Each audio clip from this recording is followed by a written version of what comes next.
Most people think that their problem is their life. Wrong background, wrong timing, wrong opportunities, wrong people. But here's the uncomfortable truth. If your life hasn't moved forward in years, the real roadblock is not your situation. It's the way you are thinking inside the situation. Same city, same job, same college, same year. But the different outcomes because of different thinking. Let's break this down clearly.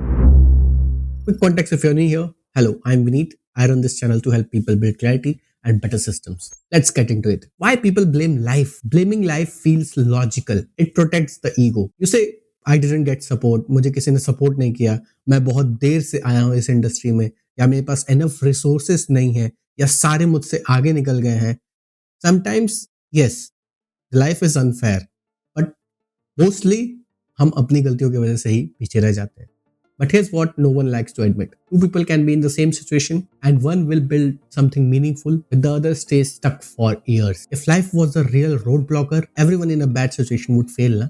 But they don't, which means something else is at play. Most people are trapped in invisible thinking loops. Let me show you a few common ones. Loop number 1, overthinking instead of deciding. हम clarity का wait करते रह जाते हैं actions लेने के पहले, लेकिन क्लैरिटी बिफोर एक्शन नहीं होता, आफ्टर एक्शन वाली चीज है. तो हमें एक्शन लेना पड़ेगा, तब जाके हमें क्लैरिटी मिलेगी. ये लूप नंबर 1 है. Loop number 2, consuming instead of building. You watch videos, articles पढ़ते हैं, पोस्ट सारी सेव करते हैं, लेकिन हम रेयरली उसको अप्लाई करते हैं consistently.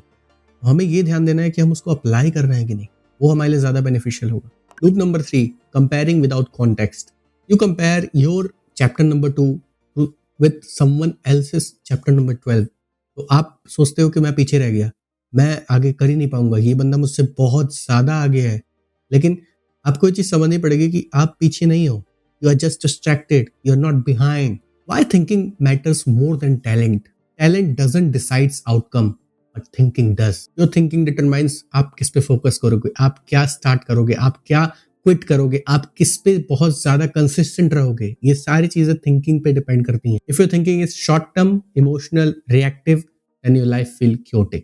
And if your thinking is long term, structured, intentional, your life starts stabilizing even before success shows up. And यही एक बहुत बड़ा कारण है. आपने देखा होगा कि बहुत सारे रिजल्ट नहीं आने के बाद भी, ऐसा कुछ ड्रास्टिक दिखने के बाद भी नहीं, कुछ लोग ऐसे होते हैं कि वो calm and composed रहते हैं. And that's the evidence that they are on right track. They are on right system.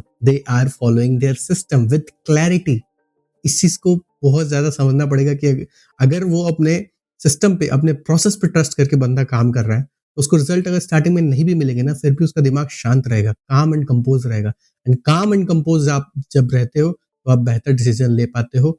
आपके चांसेस ऑफ विनिंग बहुत ज्यादा हो जाती है, आपकी प्रोबेबिलिटी बढ़ जाती है. And that's the prime example of that they are thinking correctly. They are thinking in right direction. Let me give you a simple framework that you can use immediately. Step number 1, shift from feelings to system. आपको अपने आप से ये नहीं पूछना है कि मैं इसके बारे में फील कैसा कर रहा हूँ. आपको ये अपने आप से पूछना है कि भाई मेरा सिस्टम में अगर मैं इसको इनपुट डालूं तो आउटपुट क्या आ रहा है, मुझे ये काम करना है कि नहीं करना है. बात खत्म हो जाएगी वहां पे. आपको कुछ ज्यादा कुछ करना ही नहीं है. आपको सिस्टम क्लैरिटी से एक सिस्टम फॉलो करना है, बाकी सारी चीजें ऑटोमेटिक हो जाएंगी. कंपाउंड होते होते होते होते आपकी एफर्ट्स की जब कंपाउंडिंग होगी ना मेरे दोस्त, तो अपने आप मैजिक क्रिएट होगा. यहाँ पे आपको वही ध्यान देना है, सिस्टम पे रिलाई करना है, फीलिंग्स और मूड पे रिलाई नहीं करना है.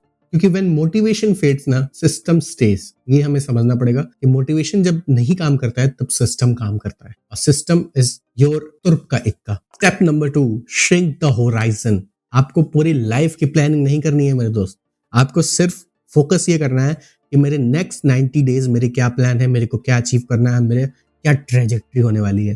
क्योंकि शॉर्ट टर्म अगर आप प्लान करके चलोगे ना, तो लॉन्ग टर्म आपको ऑटोमेटिकली क्या होता है, पहले आपको दिन बनाना पड़ता है, फिर हफ्ते बनेंगे, हफ्ते अच्छे जाएंगे तो आपके महीने अच्छे जाएंगे, महीने अच्छे जाएंगे तो साल अच्छा जाएगा, और साल अच्छा अगर गया तो क्लब करके जब आप देखोगे तो पूरा जीवन आपका अच्छा हो सकता है. तो आपको हर दिन आपको एक बेहतर इंसान बनना है, 0.1% इंप्रूव करना है. आपका ऑटोमेटिकली एक नेक्स्ट आइडेंटिटी आप अपने साथ में क्रिएट कर सकते हो. तो आपको इस चीज पे ध्यान देना है कि आपको पूरी लाइफ का बेड़ा लेके नहीं चलना है. आपको सिर्फ नेक्स्ट 90 डेज, नेक्स्ट 100 डेज में मैं क्या चेंजेस अपने अंदर देखना चाहता हूँ, मैं कहाँ अपने आप को देखना चाहता हूँ, ये चीज देख के आपको चलनी है. इस चीज को ध्यान रखना है कि small clarity beats big fantasies. Step 3, trade intensity for consistency. Most people don't fail because they can't do the hard work. Most people fail because they can't do the simple work every day. आपको ऐसा नहीं है कि आपको extreme discipline रहना है, extreme focus रहना है। नहीं मेरे दोस्त, आपको सिंपल चीजें करनी है, लेकिन डेली करनी है, कंसिस्टेंटली करनी है। रोज एक ब्लॉक रखना है, कुछ बनाना है। अगर मान लो मुझे ड्यूप्लेक्स बनाना है अपना, ब्रिक बाय ब्रिक अगर करूंगा काम, तब मेरा ड्यूप्लेक्स तैयार हो पाएगा 6 मंथ्स और 1 ईयर के अंदर। तो हमें वही समझना है कि यहाँ पे मुझे रोज सिंपल टास्क करने हैं, मुझे कोई कॉम्प्लिकेटेड या हार्ड टास्क एक दिन करके ऐसा कुछ रख नहीं देना है। मुझे डेली काम करना है, मुझे कंपाउंडिंग की तरफ जाना है, मुझे एट्थ वंडर की तरफ जाना है। तो वंडर की तरफ जब आप जाओगे तब जाके आपकी लाइफ में वंडर्स होंगे। इस चीज को हमें समझना पड़ेगा अभी। तो do the simple things daily daily daily my friend. क्या ऐसे बदलाव आएंगे आपके जीवन में जब आपकी थिंकिंग बदल जाएगी? You stop panicking about being behind. आपको ये डर नहीं सताएगा कि यार मैं पीछे रह गया, क्योंकि आपकी थिंकिंग क्लियर है कि मैं पीछे रह गया हूं, लेकिन मैं एफर्ट्स डाल रहा हूं, मैं पहुंच जाऊंगा वहां तक। तो इस चीज में आपको ये पैनिक और जो सबको एंजाइटी अटैक या पैनिक अटैक्स आते हैं, ये आपको नहीं होगा। फिर आप एकदम सॉर्टेड चिल रहोगे। You stop chasing every new idea. हर नए आइडिया के पीछे भागना बंद कर दो, क्योंकि आपको एब्सोल्यूट क्लैरिटी है कि मैं जो सोच रहा हूँ, मैं जो कर रहा हूँ, मैं सिस्टम से चल रहा हूँ, मैं ब्रिक बाय ब्रिक रोज कंपाउंडिंग कर रहा हूँ, तो मेरा आइडिया फटना ही है एक दिन। तो आपको हर दिन एक नया रीसेट नहीं लेना पड़ेगा, एक नया आइडिया की तरफ नहीं भागना पड़ेगा कि चलो यार बस्ता उठाओ, आज इस आइडिया के पीछे भागेंगे।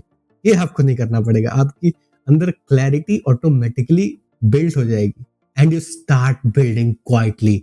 आप चुपचाप अपना काम शांति से करोगे, आपको नॉइज से फर्क ही नहीं पड़ेगा कि आप डिस्ट्रैक्ट हो जाओ थोड़ा भी, and you become hard to distract. वही बात है कि डिस्ट्रैक्शन आपको पकड़ ही नहीं पाएगी, क्योंकि इतना ज्यादा अगर बंदा क्लियर है, सिस्टम से काम कर रहा है, क्लैरिटी से काम कर रहा है, तो डिस्ट्रैक्शन का तो दूर दूर तक कोई सवाल ही नहीं है। Your life doesn't become suddenly perfect, but आपकी लाइफ स्टेबलाइज होना स्टार्ट हो जाएगी, and stability is what allows the growth. So my friend, your life is not broken, your thinking is just untrained, and the moment you start fixing how you think, everything else starts lining up slowly, quietly, intentionally, and that's how real progress looks. If this helped you think more clearly, then subscribe. That's what we do here. I'll see you in the next one. Peace out. I wake up to a little bit of drool on my pillow, feel like it's gonna be a bad day. Yeah, I'm tired of shit, and the coffee ain't hit yet, damn ain't that great. I don't wanna go to work, cause my boss is a jerk, and I'm not even that paid. I need a change in my life, cause I don't feel alive, and there's nothing that makes me happy. Hold my beer for